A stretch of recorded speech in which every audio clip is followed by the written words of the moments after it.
Hey there, Nation, and welcome to the show where we help you to play miniatures wargaming on a budget.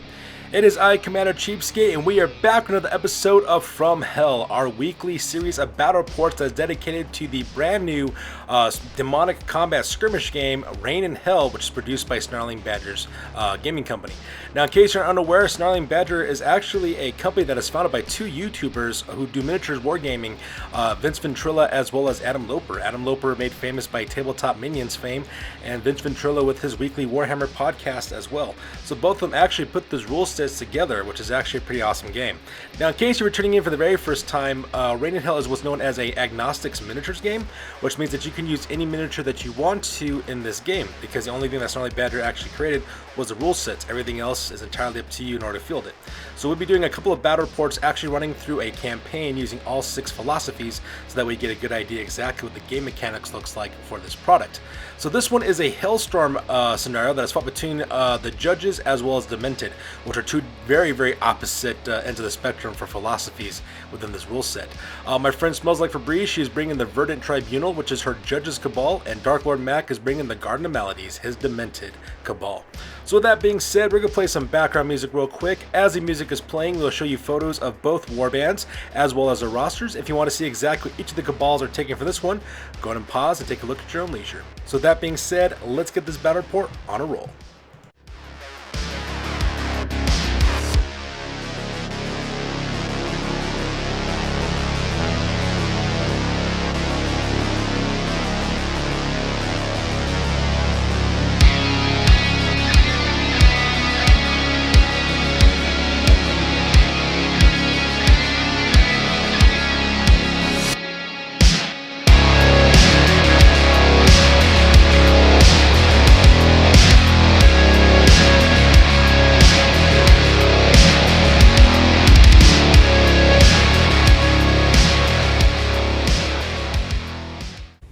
Ladies and gentlemen, boys and girls, dying times here. So the scenario rules for this one is called Hellstorm. Pretty much players are deployed on opposite ends on the corners of the battlefield in a 6x6 deployment zone, and in the middle of the battlefield is a 8" by 8" square. Now on the corners of that 8" by 8" square in the middle of the battlefield are 4 objectives, and in order to control objectives you must have the most demons from your cabal within 3 inches of that objective.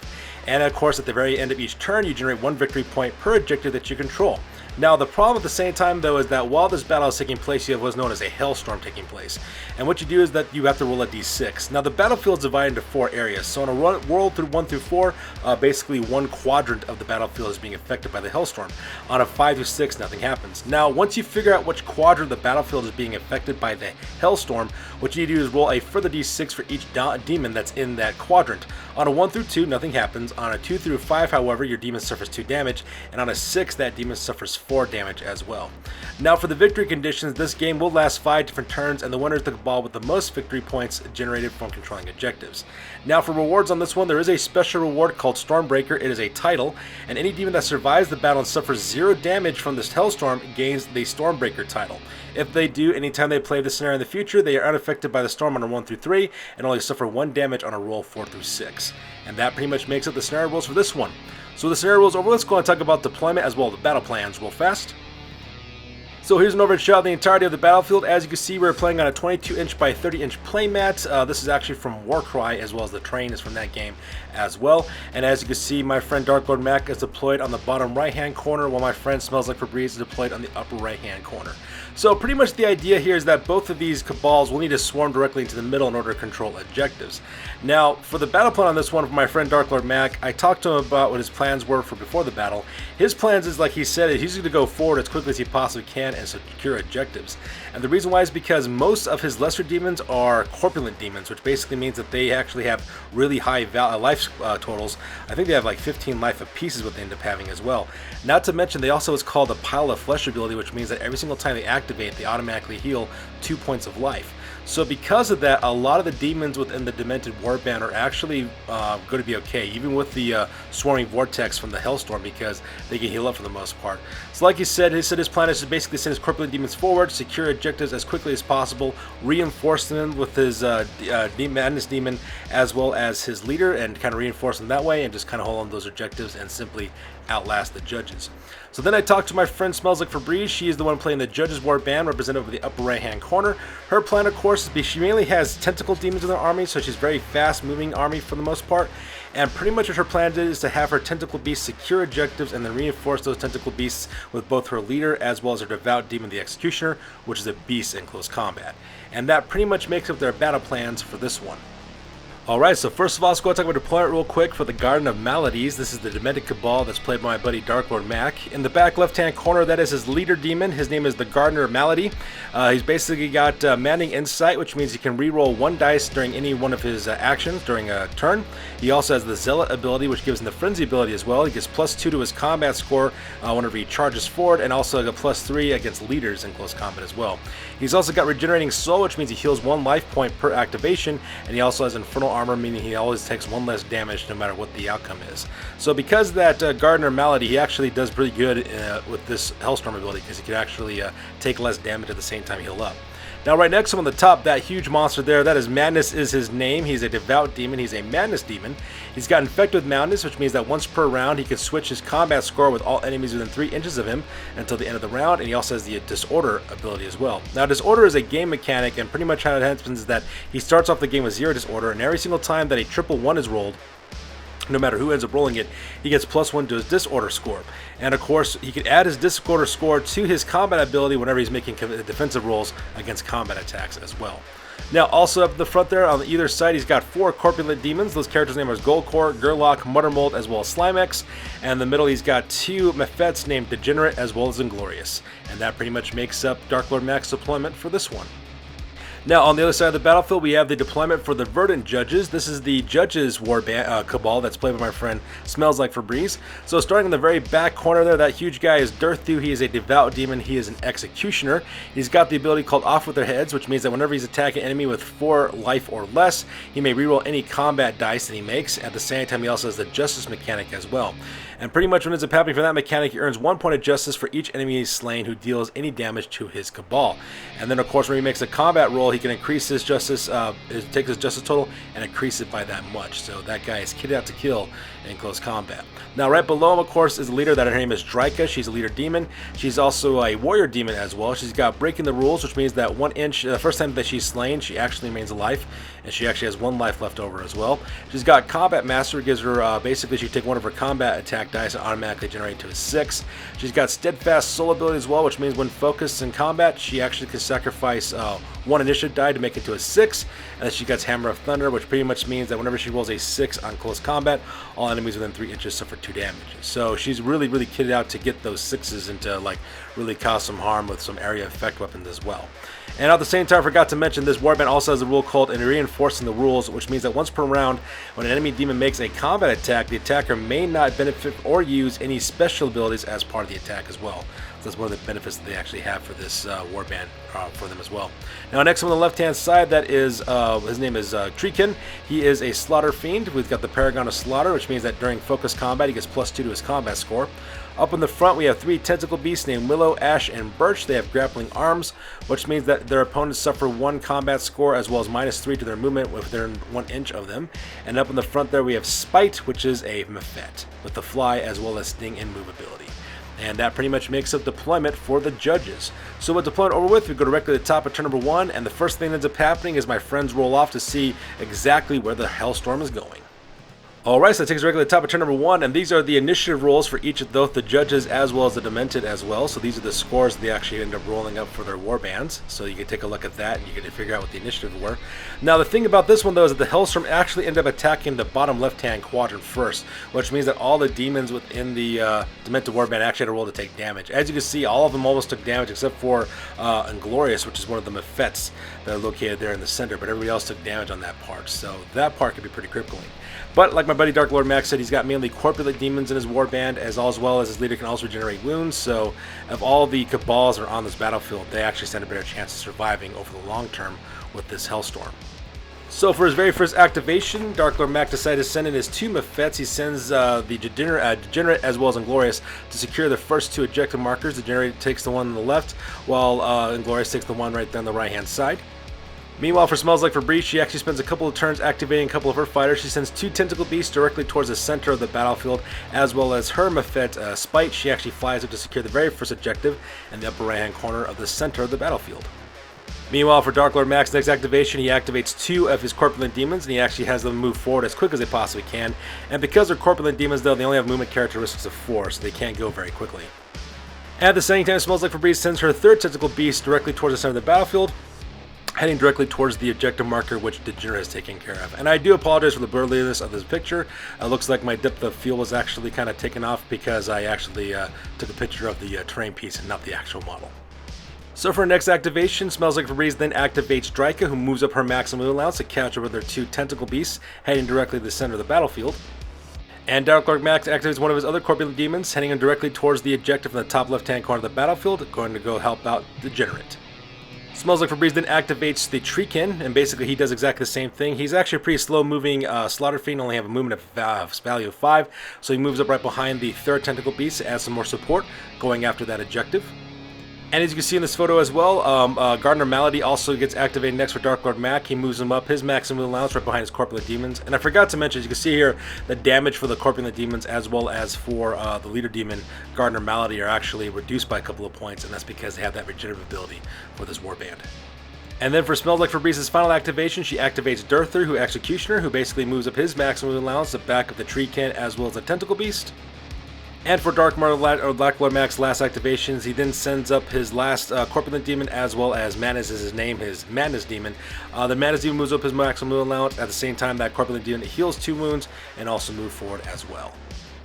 So here's a look at the battlefield at the end of turn number 1. So as you can see in this photo, what ended up happening is that my buddy Dark Lord Mag generated 2 victory points because he currently controls 2 objectives, while Smells Like Febreze generates 1 victory point as well.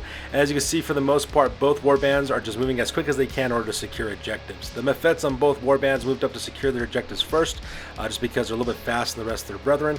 Dark Lord Mag's guys are pretty much heading for the bottom left-hand corner objectives for the most part, while my friend Smells Like Febreze is sending her heavy hitters to the top objective, as well as her leader and her tentacle beast to the bottom objective on the right hand side. So with turn number 1 over with, we go directly to the top of turn number 2, and the first thing we do is roll to see exactly what initiative is, as well as for where the Hellstorm is going next. So that takes directly to the top of turn number 2, and as you can see, these are the initiative dice that my both friends rolled for the judges as well as Demented. As you can see, they're pretty good, pretty much scattered out for the most, so basically going back and forth this turn. Now the worst thing though is that the Hellstorm actually moves to the upper right hand quadrant of the battlefield, where primarily most of Smells Like Febreze's forces are located. As you can see, pretty much every single member of her warband took damage except for her Mephet as well as her Treekin and her leader, but everybody else took significant damage. Now that's really bad for Smells Like Febreze, and the reason why is because unlike the Demented warband she's going up against, she doesn't have that many demons that can actually regenerate their lost wounds. So every single wound that she takes from that Hellstorm, it's actually going to be hurting her. So that part was pretty intense. So for Smells Like Febrze's very first activation, she activates 2 of her tentacle beasts who move up forward to secure the objective marker in the bottom right hand corner of the center of the battlefield. At the same time, Dark Lord activates 2 of his Corpulent Demons who manage to heal up all their damage, and they start moving directly towards the upper left-hand corner objective market next to Degenerate, who's still carrying 2 wounds from the Hellstorm from the previous turn. At the same time, Dark Lord Mac also activates Gardener Malady, who flies directly to doesn't fly, but climbs directly to the top of the objective marker there to kind of back up his other Mephet, Inglorious. At the same time, his last 2 Corpulent Demons also move directly into the center of the ruins to secure that objective marker that Smells Like Febreze is heading for. For Smells Like Febreze's next activation, she activates her leader Dryka, who moves up forward to go behind her 2 tentacle beasts in order to back them up and provide support. And then Dark Lord Mac activates Inglorious, his Mephet, who then flies down directly to the other Mephet named Degenerate in order to back him up, so that way they have more demons occupying that objective marker, so that way they can secure those objective points. And just like that, my friend Smells Like Febreze then sends in her tentacle beast. I believe that is Birch is her name. She goes charging in directly into Inglorious. Managed to put 3 wounds on that guy after getting that charge off attack. So, first blood going for the Verdant Tribunal at this point. At the same time, she also activates Treekin, who also moves up in order to support her tentacle beast in order to secure that objective as best that he can. Meanwhile, at the same time, his name is Madness also moves up his maximum allowance, getting ready directly to that objective marker as well in order to help out and secure it. And it'd be kind of interesting to see exactly what they end up using that one, because his Madness ability allows him to switch combat stats with opposing warbands, but at the same time, Smells Like Febreze, though, she does have Enforce the Rules ability, where she could cancel that if she wants to as well. So it'd be kind of interesting to see exactly how that turns out. And lastly, for the last activation, Durthu's also activated next, and he moves up his maximum moon allowance in order to catch up with the rest of the warband, so that way he can fight over that objective as well. Alright, so that takes us directly to the bottom of turn number 2, and at the end of the turn, Dark Lord Mac is still in the lead with victory points, earning 4 victory points in total, while Smells Like Febreze is actually really close behind with 3 victory points as well. And as you can see now, both forces are starting to clash directly in the top left-hand corner and bottom left-hand corner of the center of the battlefield for those 2 objective markers.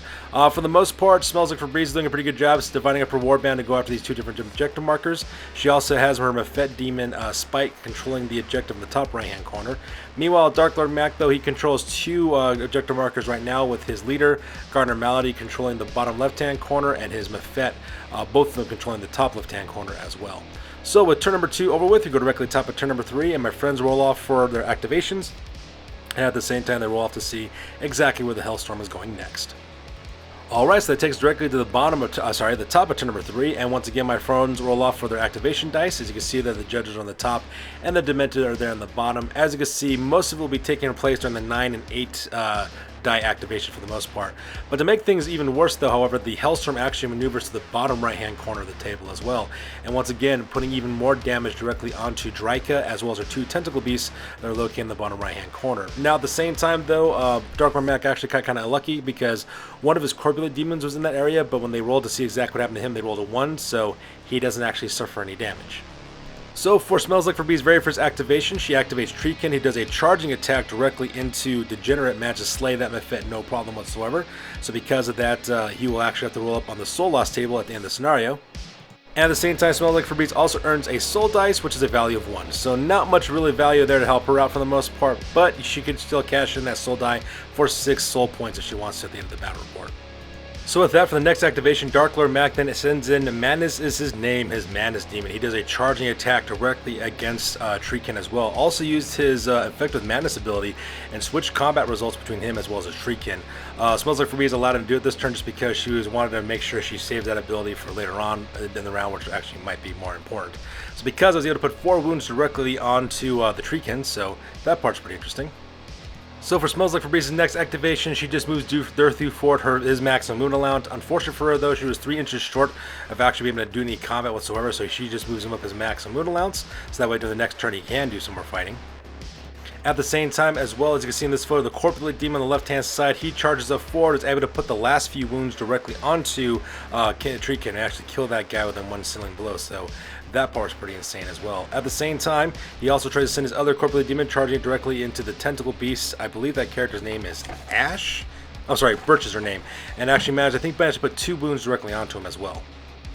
Meanwhile, in the center of the battlefield, as you can see in this photo, Dryka gets activated next, and Smells Like Febreze sends her forward directly into the 2 Corpulent Demons as well. At the same time, she also used her, her Combat Master ability to turn one of her dice into a 6, which she ended up doing as well. Now, the reason why she did that, so that way she gets the area effect for her Hammer of Thunder, was able to put 6 wounds on 1 Corpulent Demon as well as put 2 more wounds on another Corpulent Demon as well, because it was in 3 inches of the attack, which is basically an area effect weapon. So very, very devastating. Dryka could prove to be very, very deadly with that combination of that Thunder Hammer as well as her abilities from the Warrior Path. So for the next couple activation, Dark Lord Mac activates his 2 Corpulent Demons, who basically throw counterattacks directly into Dryka, managed to put 5 wounds on her as well. At the same time, also managed to heal the damage on 1 Corpulent Demon entirely from that Thunderhammer attack, as well as take off 2 points from the other one as well, because those Corpulent Demons have what's called Pile of Flesh ability, which means that every single time they're activated, they automatically regenerate 2 life. And for his very last activation, Dark Lord Mac then sends in his leader real quick, which is Gardner Malady. He does a charging attack going directly against Dryka, managed to bring up her wounds up to 11 wounds in total, which is really bad because Dryka only has 13 life, which means she takes 2 more life points. She also dies as well. Now, of course, she does also try to activate her last 2 Tentacle Beasts, which are located next to that objective marker. Unfortunately for her, though, she just kind of floated rolls for both of them, so because of that, not much really happened for Dark Lord Mac. Basically remained impervious to that, so that part was pretty insane. So with that, takes directly to the end of turn number 3. As you can see at this point, my friend Dark Lord Mac has generated 5 victory points. At the same time, I believe the Verdant the Verdant Tribunal, have also increased their score up to 5 as well. And I forgot to mention this as well, because the Madness ability that went off earlier from the flubbing with Smells Like Febrez's attacks from a tentacle beast, they did manage to score 2 points of discord, as what they did for that one, because both of them just rolled a bunch of 1s and 2s. It was really, really bad. And ended up happening out Dark Lord Mac as well. And I forgot to mention, Dark Lord Mac also got another soul die as well, because he managed to kill one of the tree cannon. Was able to do that. That die, of course, is a 1, which isn't going to do much for them in terms of adjusting any dice rolls, but at the same time, though, they can cash that in for 6 soul points. So with that being said, with turn number 3 over with, we go directly to the top of turn number 4. So with that, we go directly to the top of turn number 4, and as you can see here, these are the initiative rolls for the judges. They have 4 9s, a 6, and a 1. For the Demented, they got 2 12s, an 11, a 9, and 8, as well as 2 1s as well. And to make matters worse, of course, the Hellstorm does activate in the upper left-hand quadrant of the battlefield, so some people actually end up taking damage on this one. For the most part, the Madness Demon, as well as that little Mephet and Glorious, they remain immune from any damage, so they're perfectly fine. However, the Corpulent Demons take some damage, as well as Birch also takes his damage as well. At the same time, though, Dearth remains unscathed in that Hellstorm. So it could have been really bad, but they got pretty lucky, all things considered.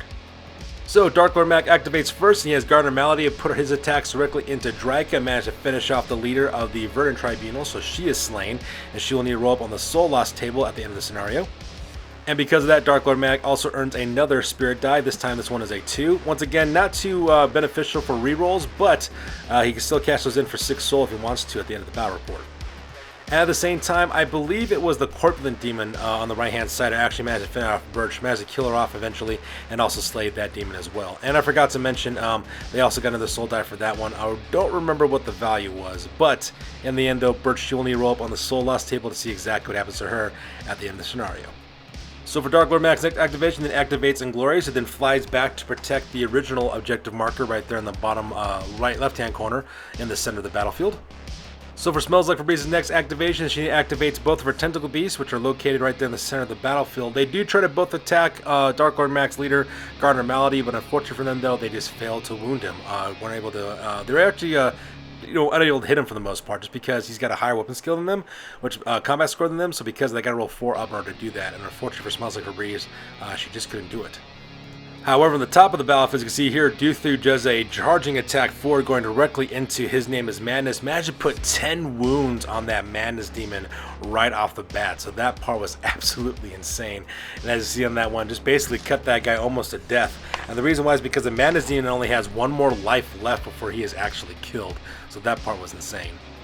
So for Dark Lord Mac's last set of activations, he sends in his 2 Corpulent Demons in order to take on the Tentacle Beasts. Actually managed to put a couple of wounds on those guys as well, so that part was pretty intense. And for the last set of his activations, Dark Lord Mac sends in his 2 Corpulent Demons to go into Dearthu, and as you can see, they did nothing to him, which makes sense because they only have combat scores of 4, while the Executioner, I think, has combat score of 8 base, so because of that, they were unable to do anything to him as well. So that takes directly to the end of turn number 4, so here's an overhead shot of the entirety of the battlefield. As you can see in this one, pretty much things are looking pretty good right now for Dark Lord Mac. He managed to score 8 victory points on this scenario so far, while my friend Smells Like Febreze only scored 6 at this point. At the same time, she's losing a lot of damage, losing a lot of different of her demons left and right.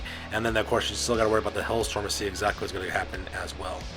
And it's also at this point in the battlefield, my friend Smells Like Febreze decides to surrender and to retreat off the battlefield. The reason why is because she doesn't want to take any more casualties as she already has, and ended up having when we rolled on the Hellstorm to see exactly where it was going to go next. It was going to go back to the bottom right-hand corner of the battlefield where her Tentacle Beast is located with, and that could have potentially just wiped out her last 2 fighters in that sector.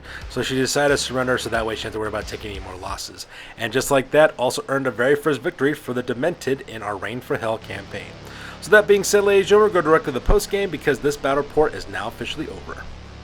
So starting with the post-game for the judges of the Verdant Tribunal, Smells Like Febreze actually had 3 fighters get slain, Dryka, Birch, and Treekin. Dryka and Birch both suffered twisted results, so because of that, Dryka lost 1 point for her life, but increased her combat score by +1, giving her a combat score of 8.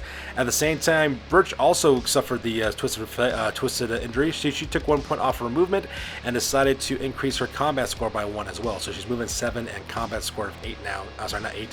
Combat score of 5 now as well. Treekin originally rolled Atrophy, which means he was going to lose 2 points to one of his stats. But instead, my friend Smells Like Febreze, she took her 1 Spirit dice that she had from before, and she decided to get a reroll, and because of that, he got a no effect reroll instead, so Treekin made a full recovery, no problem.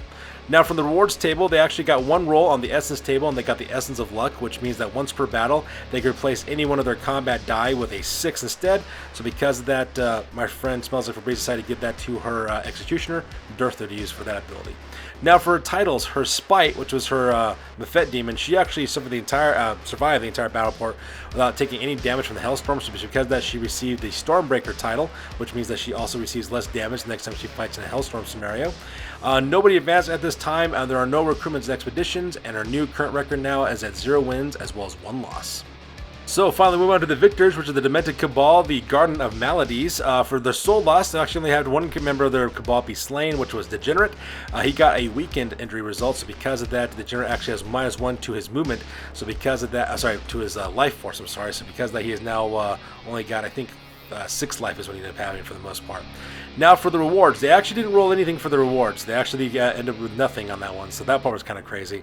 But at the same time, though, they did earn 18 souls from the 3 souls dice that they had. They put that directly into the ledger as well. At the same time, Inglorious, the Mephet, he actually earns the Stormbreaker tile, so now he's known as Inglorious the Stormbreaker, and what ends up happening, he takes less damage from Hellstorms as well, because he didn't take any damage whatsoever from Hellstorms in this scenario. Now, nobody in this warband advanced, and nobody has any recruitment or expeditions as well, and the new record for the Garden of Maladies now is at 1 win as well as 0 losses. So there you have it, guys. That's all for this one for Battle Report number 3 for our Reign in Hell series from Hell. As always, please feel free to like, comment, and or subscribe. Your guys' input is valuable to us as always. Also check us out on Facebook, Instagram, as well as blogger.com for all the latest, greatest hobby news related to our channel. That's good for this one, you guys. We'll catch you guys next one. Peace out and stay classy.